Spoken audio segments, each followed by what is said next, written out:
अस्सलामु अलैकुम वरहमतुल्लाहि वबरकातुह। मोहतरम भाइयों, बुजुर्गों और दोस्तों, ये हमारा इस्लाही मुआशरा का 712वां सबक है। मोहतरम बुजुर्गों, कल हम लोगों ने अपने मुल्क का 72वां यौम आज़ादी यानी इंडिपेंडेंस डे सेलिब्रेट किया।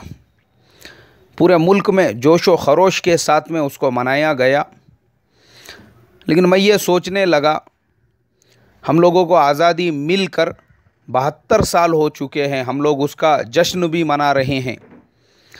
लेकिन थोड़ा सा गौर व फिक्र किए तो क्या वाकई में भी हम लोग आज़ाद हैं या आज भी हम ग़ुलाम हैं? किसी पार्टी के ग़ुलाम, किसी लीडर के ग़ुलाम, जो एरिया में रहते वहाँ के भाई के दादा के ग़ुलाम, जिस साहूकार के पास से कर्ज़ा लिए थे अब पीढ़ी दर पीढ़ी उसकी ग़ुलामगिरी चल रही है। जिस अकाबिर को हम अपना बड़ा समझते हैं उसके ज़हनी ग़ुलाम। एक घर है जहाँ पे सब लोगों की मेहनत एक साथ हो रही है, उसके बावजूद घर के अंदर जो बड़ा भाई है वालिद के गुज़रने के बाद उसने मीरास को तकसीम नहीं किया, पूरा कंट्रोल उसके हाथ में है और सब लोग उसके ग़ुलाम बने हुए हैं। मैं सोचने लगा, वाकई में हम लोग आज़ाद हैं या अभी भी हम लोग ग़ुलाम बने हुए हैं? तो तस्वीर बिल्कुल मेरे सामने क्लियर हो गई। कौम और मिल्लत का कोई मसला है और ऐसे वक्त में अगर आप किसी को दावत देने के लिए जाओ जिसको आप अपना लीडर समझते हो, नेता समझते हो, वो फ़ौरन आपको कहेगा, अरे भाई ये जो काम तुम लोग कर रहे हो ना, ये हमारे पार्टी के एजेंडे के ख़िलाफ़ है, इसके अंदर हम लोग इन्वॉल्व नहीं हो सकते। अगर मैंने ऐसा किया मेरे पार्टी के लीडर नाराज़ हो जाएंगे, मैंने वैसा किया तो मेरे पार्टी के लीडर नाराज़ हो जाएंगे। पता ये चला ये कौम का हमदर्द नहीं है, ये ग़ुलाम है, ग़ुलाम अपने पार्टी का ग़ुलाम है, ये अपने एजेंडे का ग़ुलाम है। इसीलिए पिछले दिनों 3 तलाक़ का मसला जब लोकसभा के अंदर पेश हुआ तो एक साहब जो साहिब ईमान और पार्लियामेंट के बाहर अपने आप को कौम व मिल्लत का सबसे बड़ा हमदर्द कहने वाले आवाज़ लगाने की ज़रूरत पड़ी, उन्होंने आवाज़ नहीं लगाई। उनसे पूछा गया, हज़रत आपने कुछ बोले नहीं बोले, ये बात हमारे पार्टी एजेंडे के ख़िलाफ़ थी। हमारे पार्टी वालों ने कहा कि कुछ बोलने का नहीं, खामोश बैठो, तो मैं खामोश बैठा रहा। इन्ना लिल्लाहि व इन्ना इलैहि राजिऊन। पता चला एक आज़ाद मुल्क में आप अपने दिल की बात नहीं कर सकते, आप अपने कौम अपनी मिल्लत का सपोर्ट नहीं कर सकते, उसकी ताईद में खड़े नहीं हो सकते, ग़ुलाम हैं आप। कहाँ से आज़ादी मिली आपको? आज भी आप ग़ुलाम हैं। पार्लियामेंट के मेंबर होने के बावजूद आप खड़े रह के बात नहीं कर सकते, ग़ुलाम, ज़हनी ग़ुलाम, पार्टी के ग़ुलाम, उसके एजेंडे के ग़ुलाम। तो ऐसे जो ग़ुलाम हैं मेरे मोहतरम बुजुर्गों, जो पार्टियों के, जो अपने लीडर्स के हैं, ये आपको हर गली में मिलेंगे, गली में, हर महल्ले के अंदर। और ऐसे ही ग़ुलामों को मैं देखता हूँ, मुसलमानों पे अगर कहीं पे जुल्म हो गया और उनको हम अपना नेता, अपना बड़ा, अपना लीडर समझ के अगर उनसे ये दरख्वास्त करें, अरे भाई हमारे ये मसले के सिलसिले में ज़रा पुलिस स्टेशन चलिए, कौम का मसला है, वो अपना दामन बचाने की कोशिश करेंगे, दामन बचाने की फ़िक्र करेंगे। क्यों? बोले नहीं, ये हमारे पार्टी का काम नहीं है।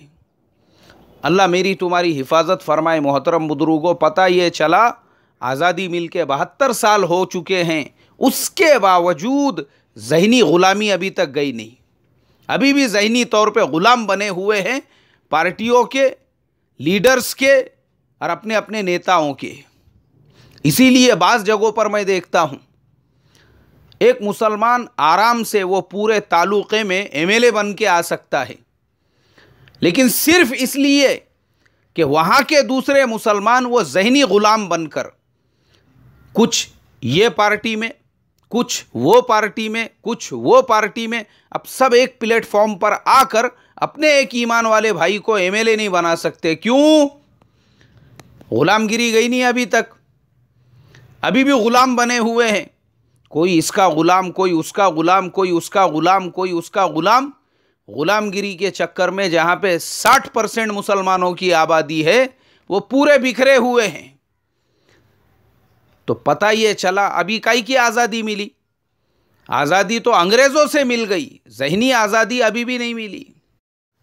उसके बाद अब आप आगे बढ़िए, हमारे हर बस्ती में, हर मोहल्ले में अपने आप को पूरे बस्ती का, पूरे गांव का गॉड फादर समझने वाले बहुत सारे मिलेंगे। किसी को खेत खरीदने का है तो पहले जाके उसको बोलो, किसी को घर खरीदना है, घर बेचना है, अरे भाई कौन है ये? यानी एक आज़ाद देश में आज भी हम ऐसों के ग़ुलाम बने हुए हैं। ऐसों ने हमको ज़हनी ग़ुलाम बना दिया हुआ है।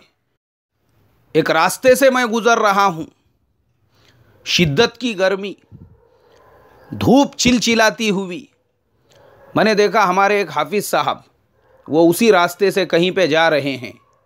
मैं उनको पहचानता था, मैंने आवाज़ दिया, अरे मैंने कहा ओ हाफिज़ साहब अस्सलाम वालेकुम। वालेकुम अस्सलाम। किधर जा रहे? मैं बोला बहुत गड़बड़ में दिख रहे। बोले मौलाना वो फुलाना जो है उसने इतने बजे मिलने के लिए कहा था, वहीं पर जा रहा हूँ। मैंने कहा चले जाना, आओ। मैं बोला ज़रा नींबू शरबत पिएंगे, उसके बाद आप निकलो आगे। क्या मसला है? मैं बोला। बोले यार कुछ भी नहीं है, मैं एक जगह पर एक मकान ख़रीद रहा था, उस इंसान को पता चला कि मैं वो मकान ख़रीद रहा हूँ, तो उसने आकर ये कहा, बोले वो घर लेने का नहीं आ, समझा रहा हूँ। बोले मैं हाँ, उसके बाद अगर लेना है ले लो, लेकिन उसके बाद जो मैं तुमको सताऊँगा, परेशान करूँगा ना, फिर वो तुम जिम्मेदार रहेंगे उसके बाद के। हाँ, लेकिन मैं तुमको वार्निंग दे रहा हूँ, वो लेना नहीं। बोले हम लोगों को पता नहीं। हमने कहा भाई क्यों नहीं लेना, क्या मसला है? बोले देखो अगर लेने का होगा ना, कितने का चाहिए तुमको, पैसे पूरे मेरे पास लाकर जमा करो, मैं तुमको एक दूसरा मकान देता हूँ। वो बेचारे हाफिज़ साहब भोले भाले, सीधे सादे, कोई उनकी रहबरी करने वाला नहीं, कोई उनको समझाने वाला नहीं। उन्होंने ले जाके उसको पूरे पैसे दे दिए। बोले मौलाना आज 6 साल हो चुके हैं, मैं सिर्फ चक्कर पे चक्कर मार रहा हूँ, चक्कर पे चक्कर। हर हफ्ते, हर 3 दिन बाद, 4 दिन बाद, एक तो मुलाकात होती नहीं, कभी यहाँ गया हुआ है, कभी वहाँ गया हुआ है। बोले अल्लाह हिफाजत फरमाए, मैं परेशान हो चुका हूँ और अभी आज का उसने वक्त दिया हुआ है, उसी की तरफ मैं जा रहा हूँ। इन्ना लिल्लाहि व इन्ना इलैहि राजिऊन। मैं सोचने लगा हमारे मुल्क में पुलिस है, हमारे मुल्क में गवर्नमेंट सिस्टम है, हमारे यहाँ पे सिक्योरिटी है, वो सब कुछ है, उसके बावजूद फिर ये ऐसे जो सिद्दोड़ है, या ऐसे जो लांडे है, या ऐसे जो तकलीफ देने वाले कीड़े हैं, खटमल है, ये अभी तक कैसे क्या जिंदा है? जो लोगों का खून चूस चूस कर, गरीबों पे जुल्म करके अपनी करोड़ों अरबों की प्रॉपर्टीज बना रहे हैं, और हमारे यहाँ का एक गरीब, एक मुफलिस, एक मोहताज, उसको पता ही नहीं है, उसको बेचारे को कुछ, वो अभी भी आज़ाद नहीं हुआ है। इस आज़ाद देश के अंदर ऐसे भड़वों ने उसको अभी भी अपना गुलाम बनाया हुआ है। अब आइए ज़हनी गुलामी की तरफ। फिर हमारे यहाँ पर आपको एक और बहुत बड़ा तबका ऐसा मिलेगा, उसने कुरान पाक को छोड़ दिया, अहादीस नबविया सल्लल्लाहु अलैहि वसल्लम को छोड़ दिया, सहाबा इकराम रिज़वानुल्लाहि ताला अलैहिम अजमाइन की ज़िंदगियों को छोड़ दिया, और वो लग गया अकाबिरीन की ताबेदारी करने में, उनकी इताअत करने में, और उनके बाज़ मलफूज़ात को और उनकी बाज़ बातों को कुरान और हदीस पे भी तरजीह देने लग गया। बहुत सारी बातें जो कुरान से टकराती है, अहादीस से टकराती है, लेकिन चूंकि इसके अपने अकाबिर ने वो बात कही हुई है, इसके अपने बुजुर्ग ने वो बात कही हुई है, तो इसके अपने बुजुर्ग के कौल के सामने कुरान की कोई हैसियत नहीं, हदीस का कोई मकाम नहीं, हदीस का कोई मर्तबा नहीं। इसीलिए मेरे मोहतरम बुजुर्गों, हमारे मुल्क में ये जो दीनी एतबार से मुसलमानों की कमज़ोरी है, उसकी एक सबसे बड़ी वजह यह भी है, जो ओरिजिनल कुरान वाला इस्लाम था, ओरिजिनल व अहादीस नबविया सल्लल्लाहु अलैहि वसल्लम वाला इस्लाम था, सहाबा इकराम रिज़वानुल्लाहि ताला अलैहिम अजमाइन वाला इस्लाम था, हमने उस पर अपने अकाबिर और बुजुर्गों वाले इस्लाम को तरजीह दे दी। और आज हमारे ज़माने में वही होता है, लोग अहादीस से ज़्यादा, कुरान की आयतों से ज़्यादा अपने अकाबिर और अपने बुजुर्गों के नज़रिए वाला जो इस्लाम है उसकी तबलीग करने में लगे हुए हैं। उसी वजह से पूरे मुल्क में ये बिगाड़ और मुसलमानों के अंदर ये दीनी कमज़ोरी है। इसीलिए आज हमारे ज़माने में मोहतरम बुजुर्गों ये हाल हो चुका है, बहुत सारे मुसलमानों को खुद कुरान पाक के तफसीर की एलर्जी। नहीं बोले ये कुरान पाक की तफसीर अपने पास में नहीं करने का, क्यों? नहीं बोले ये अपना काम नहीं है, ये तो फुलानी जमात का काम है। अल्लाह मेरी तुम्हारी हिफाजत फरमाए। आप सोचो, जब हज़रत शेखुल हिंद रहमतुल्लाह अलैह माल्टा की जेल से वापस लौटे, आपने फरमाया था इस मुल्क के मुसलमानों के तनज़्ज़ुली की सबसे बड़ी जो वजह है वो यही कुरान पाक से दूरी और आपस का तोड़। आज हमारा यही हाल हो चुका है। मैंने इससे पहले मकतब की तालीम पे शिद्दत के साथ में ज़ोर देकर ये कहा कि भाई हज़रत मौलाना खालिद सैफुल्लाह रहमानी साहब फरमाते हैं कि इस ज़माने में मदरसे का कायम करना अगर मुस्तहब है तो मकतब का कायम करना फ़र्ज़ है। एक नौजवान ने अपने छोटे से गांव में, बस्ती के अंदर मकतब का निज़ाम शुरू किया तो कुछ दीनदार खड़े हो गए उसकी मुखालिफत के अंदर। अरे बोले ये नया फितना कहाँ से लेकर आया, ये बनकर बोले ये कहाँ से लाया रे, बोले नया फितना ये।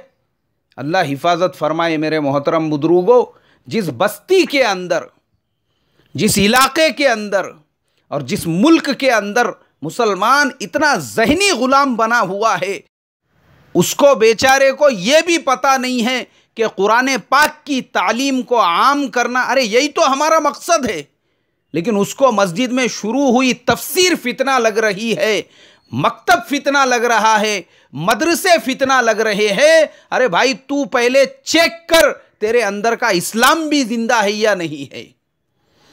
अल्लाह हिफाजत फरमाए। ज़हनी गुलामी और क्या है? ज़हनी गुलामी, उसके अलावा कुछ भी नहीं है। और अगर कोई इंसान अपने तरीके से कोई काम करना चाहे, हम लोग उसको भी ज़हनी गुलाम बनाना चाहते हैं। हमने इस्लाह मुआशरा के अज़बाक का एक सिलसिला शुरू किया। बहुत सारे लोग मुझे मैसेज करते हैं, अरे आप ये क्यों बोलते हैं, अरे आप वो क्यों बोलते हैं, अरे आपने ये नहीं बोलना चाहिए था, आपने वो नहीं बोलना चाहिए था। और बहुत सारे जो है वो कभी मुलाकात हो गई तो वो ये भी बोलते हैं, बोले आप ये जनरल नॉलेज की जो बातें बताते हैं ना, क्या फ़ायदा है? बोले इसका कुछ फ़ायदा नहीं है, इसका नहीं बताने का। बोले ये सारी चीज़ें, उनके बोलने का मकसद ये है कि भाई ये हमारा करने का काम है, आप क्यों कर रहे? पॉलिटिक्स पर बोले, किसी भी मसले के ऊपर बोले। मैं देखता हूँ अक्सर लोग वो ये चाहते हैं कि एक आलिम, एक मस्जिद का इमाम, वो सिर्फ और सिर्फ कुरान की, हदीस की और दीन की बात करे, ज़मीन से नीचे और आसमान से ऊपर की। बाकी अगर वो बात कर रहा है, बहुत सारे लोग, मैं फेसबुक के ऊपर भी जो रोज़ाना कुछ ना कुछ पोस्ट करता हूँ, लोग उसके बारे में भी कहते हैं। लेकिन मेरे मोहतरम बुजुर्गों, मेरी एक आदत है, मैं कोई भी काम करने से पहले सिर्फ ये देखता हूँ कि ये अल्लाह के हुक्म और उसके प्यारे आका सल्लल्लाहु अलैहि वसल्लम के इरशाद के ख़िलाफ़ तो नहीं है। अगर नहीं है तो मुझे वो काम करना है। मेरा दिल जब चाह रहा है और मेरी शरीयत मुझको इजाज़त दे रही है, को नहीं है। आज हमारी सोच ऐसी बनी हुई है, कोई अगर खुद से कोई काम कर रहा है, क्यों कर रहा? बोले यार वो अच्छा अकेलाच कर रहा क्या? चला अपने को पूछता भी नहीं। बोले यार वो अपने से मशवरा लेना चाहिए था, अपने को बड़ापन देना चाहिए था। मतलब ये है आपने उनको बड़ापन नहीं दिए, अरे पहले कम से कम उनसे एनओसी लेकर आ जाना चाहिए था। अब ऐसी करेंगे भाई, अगले बारी से इंशाअल्लाह कुछ पोस्ट करने का रहा, कुछ सबक भेजने का रहा ना, एनओसी ले लेंगे आपके पास से। अल्लाह हिफाजत फरमाए। मोहतरम बुजुर्गों, इसके लिए हम एक आज़ाद मुल्क में है और आज़ादी के साथ में ज़िंदगी गुजारो। निकलो ये ज़हनी ग़ुलामी के पिंजरों से बाहर। कहीं पे लीडरों के ग़ुलाम, कहीं पे अकाबिरीन के ग़ुलाम, कहीं पे उनके अक़वाल के ग़ुलाम, और कहीं पे अपने मर्जी से कुछ काम करना चाहते हैं तो उसके ग़ुलाम। जब तक ये ग़ुलामियों की जंजीरों को काट के बाहर नहीं निकलोगे तो फिर 72वां नहीं 172वां भी अगर यौम आज़ादी सेलिब्रेट करेंगे तब भी ग़ुलामियों के पिंजरों में ही रहेंगे। अल्लाह मेरी तुम्हारी हिफाजत फरमाए। शाही कभी परवास से थककर नहीं गिरता, पुरदम है अगर तू तो नहीं खतरे उफ्ताद। अस्सलामु अलैकुम व रहमतुल्लाहि व बरकातुहू।